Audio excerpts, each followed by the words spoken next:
जागतिक आदिवासी दिन निमित्त आदिवासी ग्रामस्थ मंडळ अनगावच्या वतीने दीप प्रज्वलन करून प्रतिमापूजन करून पुष्पहार अर्पण करून कार्यक्रमाची सुरुवात करण्यात आली। मान्यवरांचा शाल पुष्पगुच्छ देऊन सत्कार करण्यात आला। पारंपरिक नृत्य करत समाज बांधवांनी भव्य अशी मिरवणूक काढली। त्या मिरवणुकीत मोठ्या प्रमाणात समाज बांधव सामील झाले होते। कार्यक्रमाचे सूत्रसंचालन गणेश जाधव सर यांनी केले। त्या प्रसंगी अध्यक्ष हरिश्चंद्र मिसाळ, उपाध्यक्ष अजय मडवी,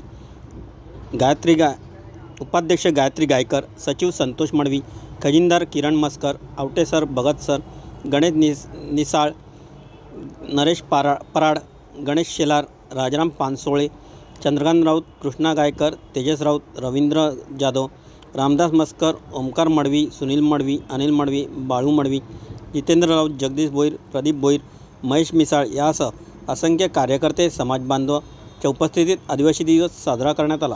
संजय राऊत, भाषाजी मंडळी आपण सुद्धा समोर यायचे। या आदिवासी ग्रामस्थ मंडळ अनगाव आयोजित 9 ऑगस्ट जागतिक आदिवासी दिन या ठिकाणी आपण साजरा करत आहोत। आलेल्या सर्व मान्यवरांचं, ग्रामस्थांचं, समाज बांधवांचं, महिला मंडळ यांचं जागतिक आदिवासी दिनानिमित्त या ठिकाणी उपस्थित मान्यवर जे दरवर्षी या ठिकाणी नेहमी उपस्थित असतात आणि आपल्या या कार्यक्रमाला ते सहकार्य करतात असे सर्वांचे लाडके मान्य श्री रामचंद्रजी शेलार, माजी सरपंच अनगाव यांना विनंती करतो की आपण त्यांच्या मध्यभागी यायचे। आमच्या कार्यक्रमाचे या ठिकाणी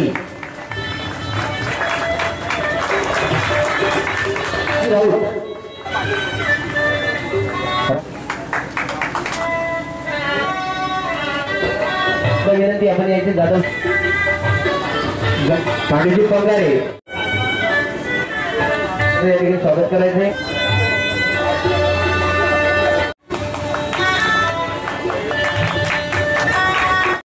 या प्राथमिक करूया सौ लक्ष्मीबाई वामन राऊत, बाळू मडवी यांना विनंती करतो की आपल्या शुभ असते त्यांना पुष्पगुच्छ देऊन त्याचं सुद्धा या ठिकाणी स्वागत करूया। सुरेखा रोमांचा तिथे जाऊन स्वागत आहे, त्यांचं स्वागत करत आहेत। यांनी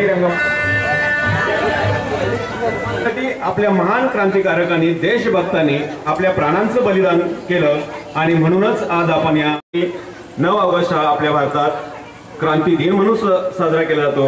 आणि त्याचबरोबर दुसरं वैशिष्ट्य म्हणजेच संपूर्ण जगभर 9 ऑगस्ट हा जागतिक आदिवासी दिवस म्हणून साजरा केला जातो।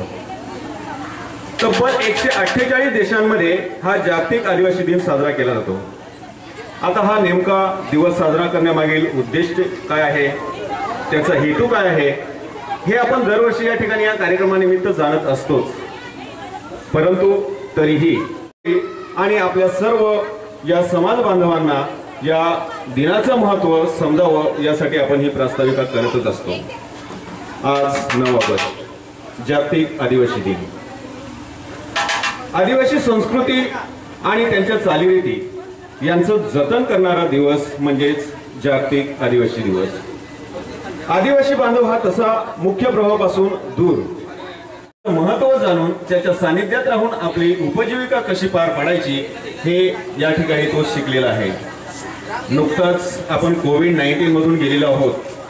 आज आपण सुस्थितीत पोहोचलेलो आहोत। परंतु एक वैशिष्ट्य सांगायचं झालं तर या कोविडच्या काळामध्ये अनेक भागांमध्ये मोठ्या प्रमाणावर ही साथ पसरली होती, पण आदिवासी बांधव ज्या गावांमध्ये राहतात त्या गावांमध्ये मात्र ही साथ अगदी कमी प्रमाणात पसरली होती। परंतु त्या ठिकाणी या जंगली औषधांचा वापर करून, ज्याला आपण जडीबुटी म्हणतोय, याचा वापर करून त्यांनी त्या ठिकाणी आपलं जीवन पुन्हा एकदा स्थिर स्थावर केलेलं आहे। एकंदरीतच संपूर्ण ही घटना संपूर्ण तज्ञ व्यक्ती जे आहे या तज्ञ व्यक्तींच्या लक्षात आल्यानंतर या संस्कृतीचं काहीतरी जतन केलं पाहिजे, त्यांच्या चालीरीती टिकल्या पाहिजेत, तरच हा समाज यापुढे टिकेल हे सर्व अभ्यासांती सिद्ध झालेलं आहे। आणि म्हणून वाटचाल करू अशाच या छोट्या छोट्या गोष्टीमधून आपल्याला एक संदेश देण्याचा हा एक दिवस। म्हणजे आदिवासी बांधव हा वाघोबाची पूजा करतो, म्हणजे एकंदरीत या वाघापासून आमचं संरक्षण व्हावं म्हणून तो गावांच्या वेशींवर आजही, म्हणजे पूर्वीपासून करत होता, आजही वाघोबाची पूजा केली जाते। समाज बांधवांनी त्याचबरोबर आम्हा सर्वांना सहकार्य करणाऱ्या सर्व समाज बांधवांच्या हार्दिक कार्यक्रमाला ते त्या खांद्यावर आज आहेत.